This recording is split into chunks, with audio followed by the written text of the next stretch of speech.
Unlike his devout wife, William Avery Rockefeller kept away from the church. He was a traveling man, a salesman who sold quack cures from a wagon out on the western frontier.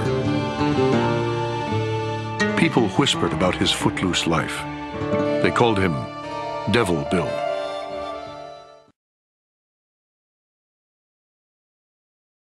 Bill Rockefeller admitted to one of his neighbors, "I do business deals with my sons and I always try to cheat them, to make them sharp." Now, John D. did not always like those lessons in business, but he absorbed them. With Devil Bill, John D. discovered the excitement of taking a big risk, the allure of cold cash. Line upon line, as his earnings grew, his ambition quickened. He borrowed $1,000 from Devil Bill, with interest, and plunged into the risky business of commodity trading, buying and selling meat and grain. He was just 18.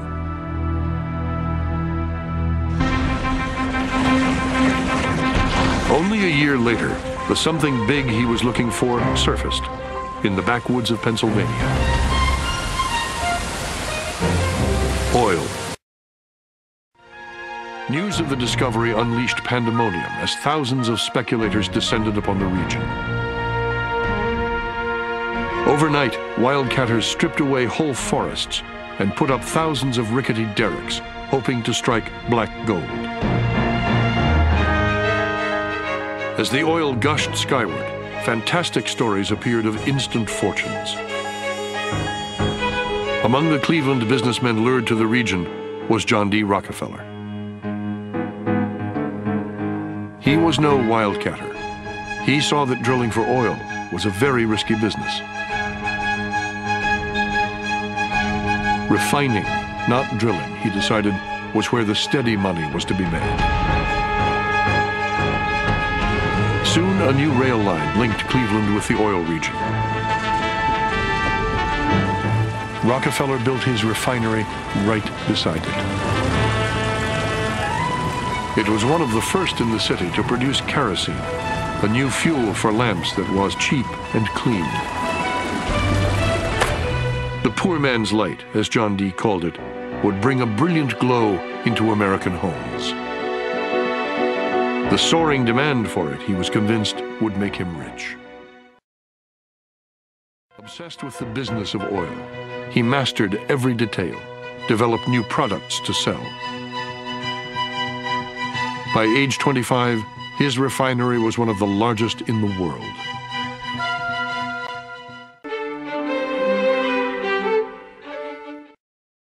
It was at that point that John D. began to conceive of the oil industry as one big interrelated mechanism. And you couldn't just change one component. You had to control the entire machine. In a move that would transform the American economy, Rockefeller set out to replace a world of independent oil men with a giant company controlled by him. In 1870, begging bankers for more loans, he formed Standard Oil of Ohio. The next year, he quietly put what he called Our Plan, his campaign to dominate the volatile oil industry, into devastating effect. Rockefeller knew that the refiner with the lowest transportation cost could bring rivals to their knees.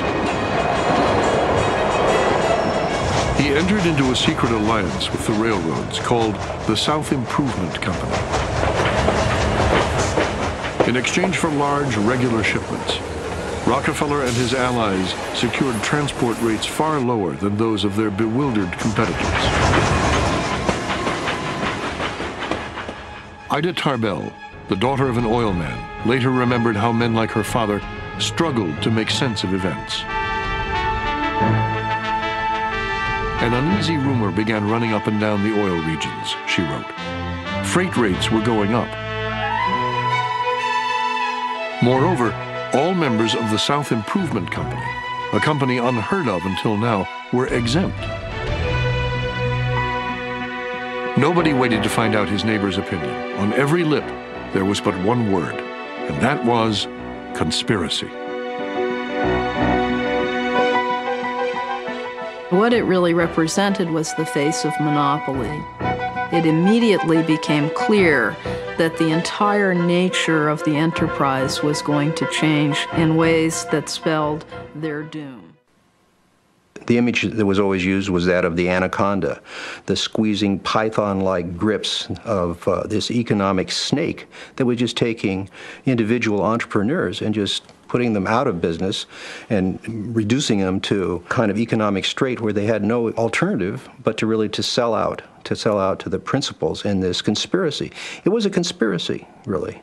It was one of the first great economic conspiracies in this country.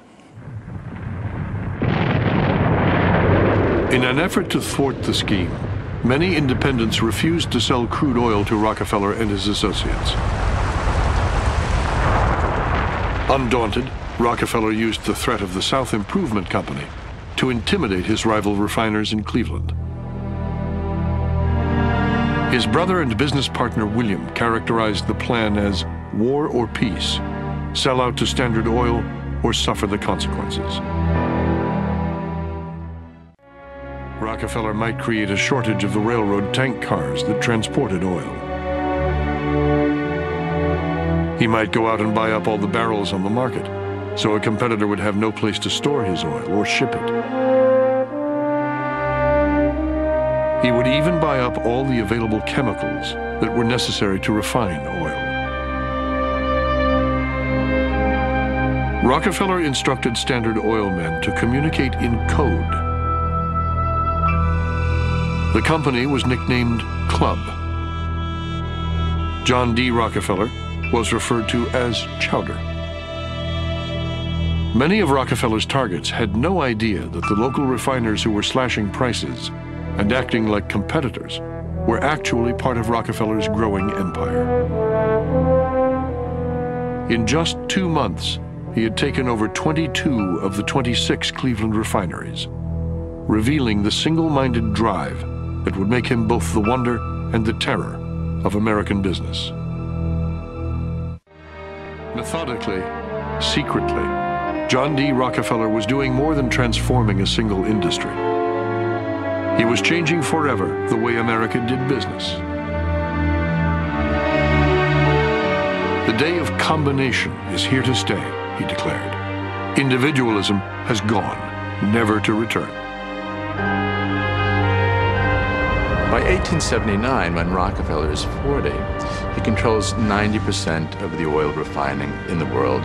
Within a few years, he will control 90% of the marketing of oil and a third of all of the oil wells. So this very young man controls what is not only a national but an international monopoly in a commodity that is about to become the most important strategic commodity in the world economy.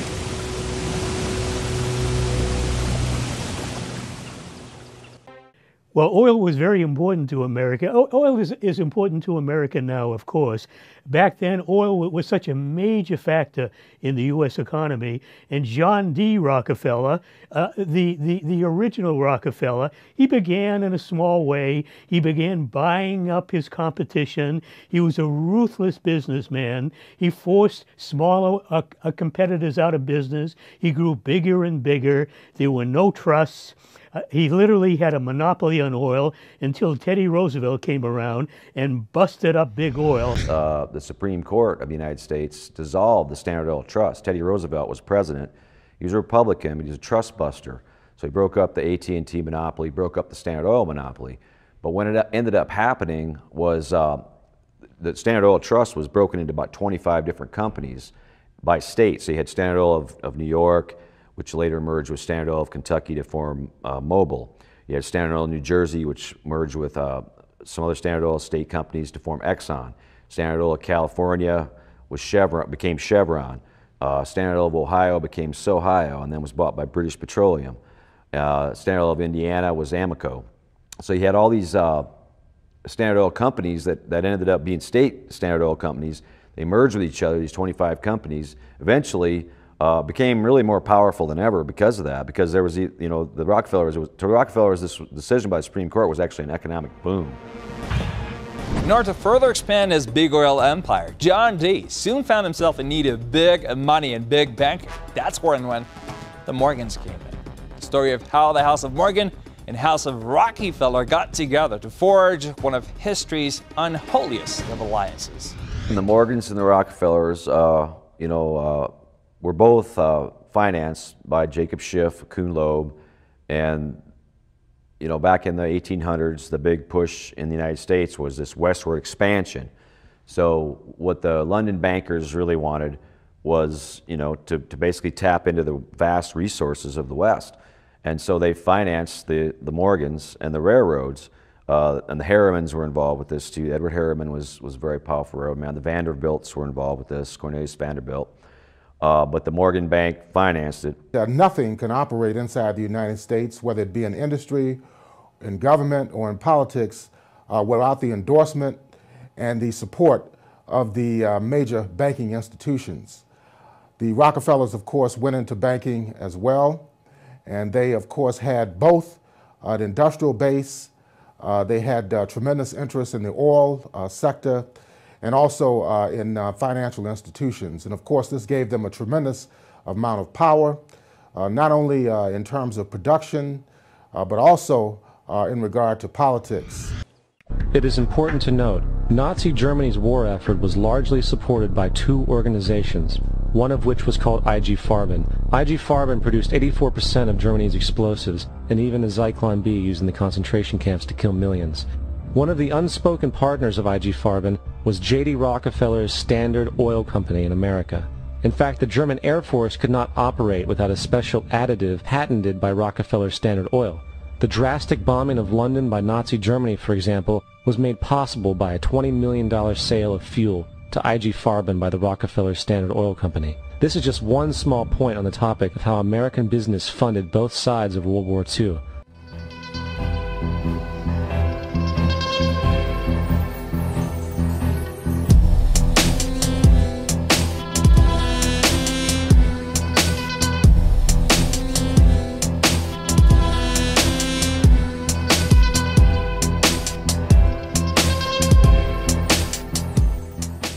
It was 1956.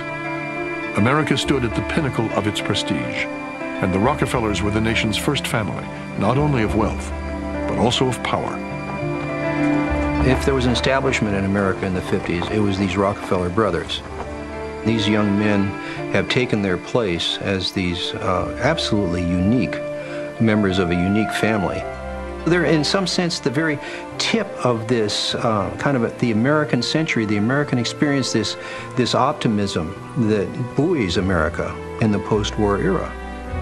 They were in many ways at the center of business life, conservation life, environmental life, political life.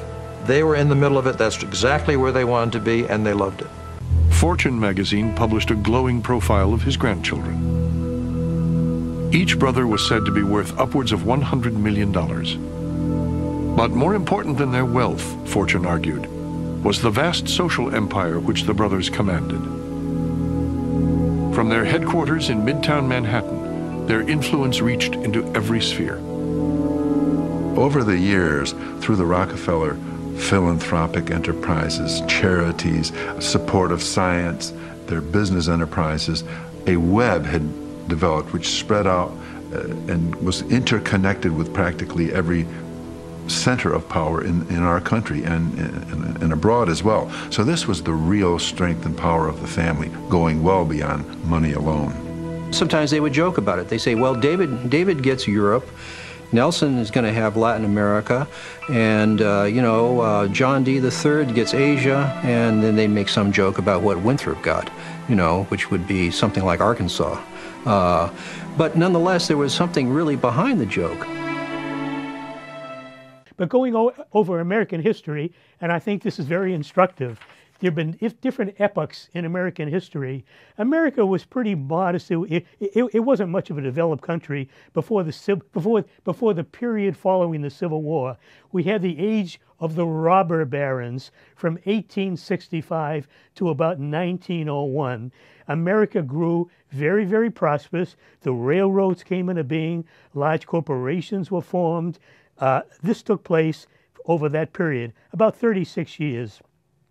The Progressive Age succeeded it. It lasted until the 1920s. The Roaring Twenties followed that period. Roaring capitalism, gross excess. It came apart in 1929. We had the New Deal that succeeded that epoch, and then Harry Truman's Fair Deal, and then Lyndon Johnson's Great Society. And that ended in the mid to late 1970s. And ever since then, we've had the most extreme form of capitalism. And it's not just the oil patch. The Rockefellers, they own, they control Honeywell, they control Monsanto, they control Quaker Oats, they control United Airlines, American Airlines, just on and on and on. AT&T, they control just a vast swath of U.S. industry. And all the insurance companies, New York Life, Equitable, these are all Rockefeller companies. So they vertically and horizontally integrated across the U.S. and global economy to a point that it's really almost like Alice in Wonderland. I mean, people won't believe it until they actually start researching it, and then the facts are just right there. So just go ahead and research it. Everyone should. It was 1973 when the Rockefellers decided they needed their own State Department. That foreign policy was too important to be manipulated from behind the scene.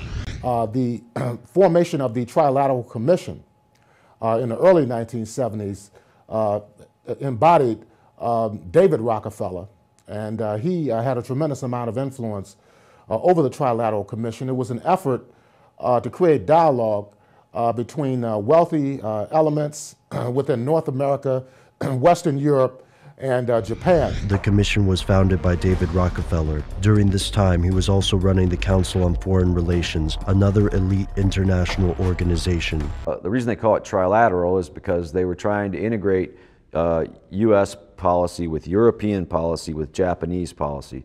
Those three entities, well, North American, I should say, because Canadians were also part of that. So it's this globalist, internationalist attempt, to basically create this new world order, to basically create this situation where national governments would no longer have power. The Trilateral Commission is attempting to create a one-world government. Other groups, such as the Bilderbergers, have also been accused of pursuing similar goals. Several U.S. politicians, including Barry Goldwater, also believe the Trilateral Commission is an attempt to consolidate power and influence outside of the traditional political structure, ultimately with the goal of overpowering governments.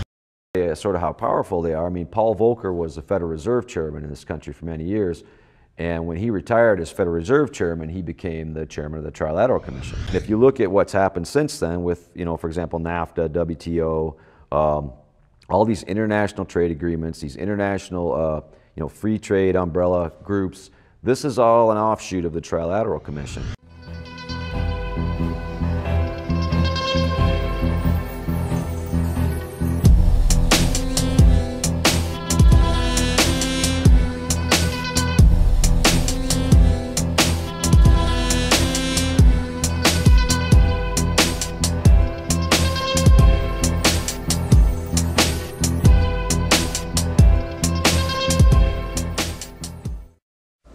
As many of you already know, the Rockefeller family is one of the wealthiest families on the planet, with independent estimates pointing upwards of $11 trillion US. The Rockefellers have a proven history of lying in order to conceal their true wealth.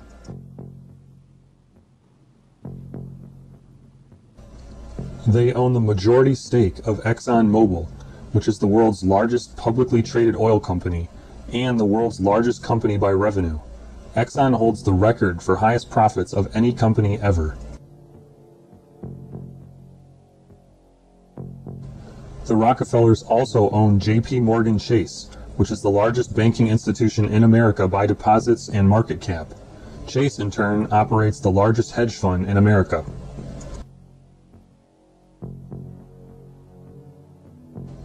It was during David Rockefeller's years as chairman of Chase that he devised a plan to build the World Trade Center complex, and with the cooperation of former New York State Governor Nelson Rockefeller, the Rockefeller family commissioned the first designs for the World Trade Center.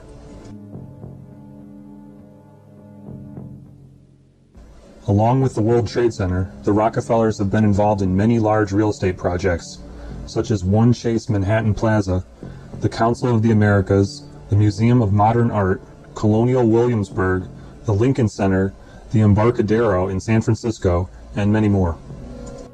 The Rockefeller family has also been instrumental in creating and chairing various private and politically motivated institutions, including the Council on Foreign Relations. Moving beyond the Trilateral Commission and Council on Foreign Relations, the Rockefellers are also heavily involved in the Bilderberg Group. The Bilderberg Group encompasses influential players in the fields of business, media, and politics.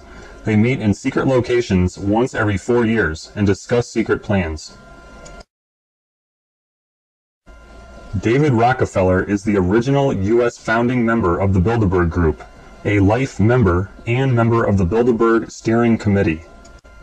Many have identified them as the kingmakers, the puppet masters that pull the strings behind the scenes. Meet the Bilderberg Group. This elite group meet annually around the globe. There is a core group of members who have attended every year for decades, such as David Rockefeller, Henry Kissinger, and Queen Beatrix of the Netherlands. These members invite others who are politically and socially relevant at the time. Each year, around 140 people are in attendance. Ever since the Bilderberg Group first met, the exact purpose of the talks has never been fully explained. The delegates meet in secret for 3 days of discussions, but nothing they talk about is ever revealed afterwards. For over half a century, no agenda or discussion topics have become public, nor is any press coverage allowed. The few invited are sworn to secrecy. Meeting procedures by Chatham House rules, letting attendees freely express their views in a relaxed atmosphere, knowing nothing said will be quoted or revealed to the public. Arkansas Governor Bill Clinton, for example, who attended in 1991, there David Rockefeller told him why the North American Free Trade Agreement was a Bilderberg priority and that the group needed him to support it. The next year, Clinton was elected president, and on January the 1st of 1994, NAFTA took effect. Numerous other examples are similar, including who gets chosen for powerful government, military, and other key positions. Documents released by the group in 2001 reveal that in September of 1955, the group met in Germany and covertly outlined the idea of a European Union.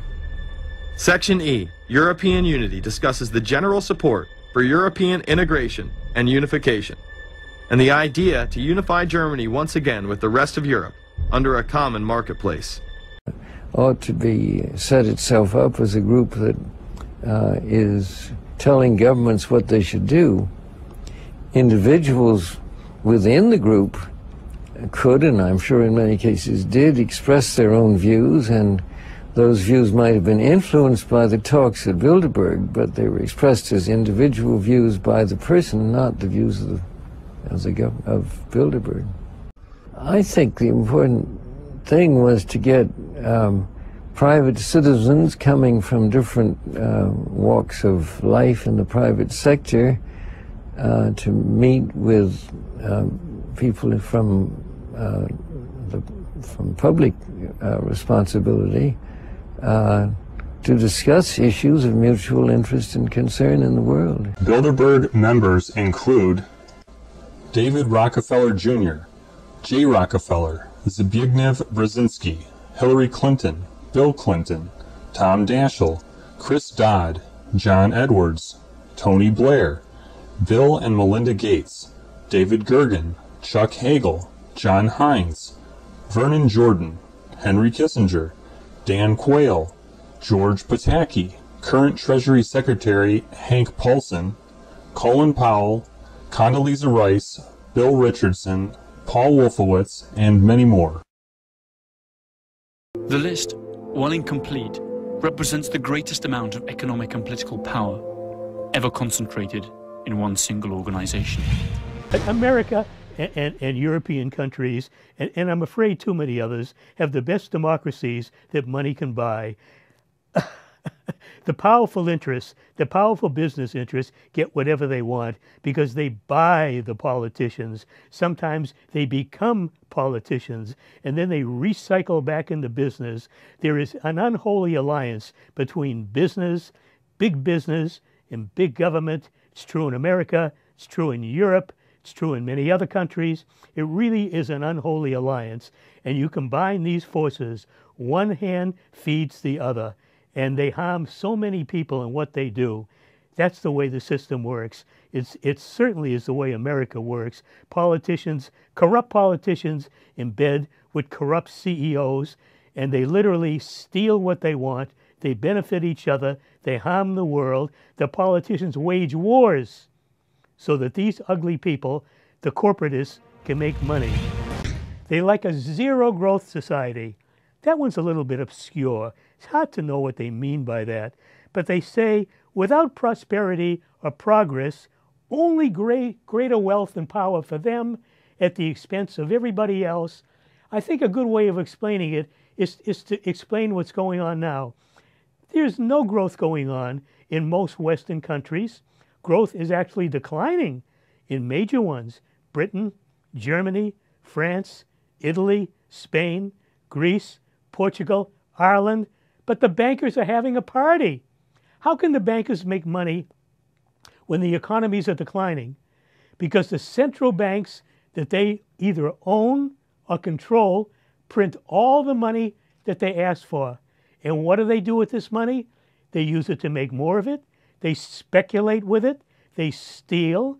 They stuff their pockets. They pay themselves big salaries and bonuses. So they benefit just fine, thank you very much. Ordinary people are harmed. Poverty is out of control. Unemployment is out of control. Homelessness, hunger, deprivation at record levels in America. And yet the bankers are supremely rich. Their stocks doing very, very well. Their profits, their bonuses, extremely high in economies that are very weak. This is a perfect world for the Bilderbergers. They believe in perpetual imbalance. They want to have artificially created crises around the world that will further increase their wealth. They also believe in manufactured crises and permanent wars because wars are profitable. And the more that are fought, the wealthier they get. They want absolute control of education, to program the public mind, to train those chosen for various roles, and to train others to be compliant. They want centralized control of education. They want us all to be learning their propaganda. One size fits all. The size they determine, the size they want, the size that benefits them at the expense of everybody else. They want centralized control of foreign and domestic policies. They want the United Nations to become the world government. They want United Nations taxes. They want the UN to act as a de facto world government, imposing a UN tax on everybody in the world. They want expanded trading blocs such as NAFTA and the European Union to reduce the importance of individual countries and of individuals to have control over their destinies. They want global trade policies, rules that they make that benefit them and again that harm everybody else. A global WTO, World Trade Organization. Again, they make the rules, nobody else does. They want to expand NATO and other regional military forces, again to weaken the power of individual countries. They want NATO to be a global world enforcer.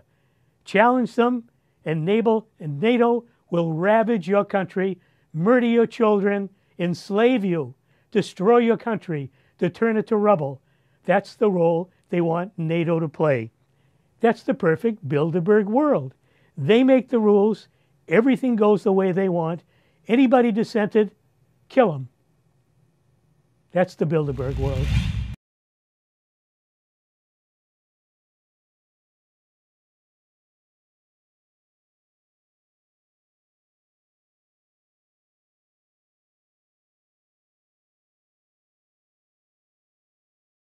Eric, can you be specific about when you met Rockefeller, how it happened in these discussions? I met Rockefeller through a female attorney I knew who called me up one day and said, one of the Rockefellers would like to meet you. I had made a video called Mad as Hell, and he'd seen the video and wanted to meet me and knew I was running for governor of Nevada. So sure, I'd love to meet him. And I met him and I liked him, and he was a very, very smart man. And we used to talk and share ideas and thoughts. And he's the one who told me 11 months before 9/11 ever happened that there was going to be an event. Never told him what the event was going to be, but there was going to be an event. And out of that event, we were going to invade Afghanistan to run pipelines from the Caspian Sea. We were going to invade Iraq, you know, to take over the oil fields, establish a base in the Middle East, and make it all part of the New World Order. And we go after Chavez in Venezuela. And sure enough, later 9/11 happened, and I remember he was telling me how how you're gonna see soldiers looking in caves for people in Afghanistan and Pakistan and all these places, and there's gonna be this war on terror, which is no real enemy, and the whole thing is a giant hoax, you know, but it's a way for the government to take over the American people. He told you it was going to be a hoax. Oh yeah, oh yeah, there's no question. He says there's going to be war on terror, and he's just laughing. There's no who are we fighting? 9/11 was done by people in our own government and our own banking system to perpetuate the fear of the American people into subordinating themselves to anything the government wants them to do. That's what it's about, and to create this war, this endless war on terror. This was 11 months before 9/11. Yeah. And Nick Rockefeller, he's a lawyer. He's become your friend over the previous years, and he's saying to you that there's going to be this big event, and then out of that we're going to have a war on terror, and it's just going to go on and on. Right, an endless war on terror without any real enemy. That you can never, so you can never define a winner. And did he say that it's going to be perfect because you can't define an enemy? It just goes on Yeah, and on? because you can't define a winner. There's no one to beat, so it goes on and on forever. And they can do whatever they want. They scared the hell out of the American public. Look, this whole war on terror is a fraud. It's a farce. It's very difficult to say it out loud because people are intimidated against saying it. Because if you say it, they want to make you into a nutcase. The ultimate goal that these people have in mind is the goal to create a one-world government run by the banking industry, run by the bankers. And they're doing it in sections. The European currency, the euro, and the European Constitution is one part of it. Now they're trying to do it in America with the North American Union, right? And they want to create a new currency called the Amero, right? And the whole agenda is to create a one-world government where everybody has an RFID chip implanted in them. All money is to be in those chips, right? There'll be no more cash. And this is giving me straight from Rockefeller himself. This is what they want to accomplish. And all money will be in your chips. And so instead of having cash, anytime you have money in your chip, they can take out whatever they want to take out whenever they want to. If they say you owe us this much money in taxes, they just deduct it out of your chip digitally. Total control. Total control. And if you're like me or you, and you're protesting what they're doing, they can just turn off your chip. And you have nothing. You can't buy food. You can't do anything. It's total control of the people. And that chip's connected to a database that has your purchasing records, what you do, what you sell. Everything is in there. And so they want a one-world government controlled by them, everybody being chipped, all your money in those chips, and they control the chips, and they control people. And you become a slave. You become a serf to these people. That's their goal. That's their intention. So, I mean, it really almost makes you ask the question, would it have been better if we never invented the internet?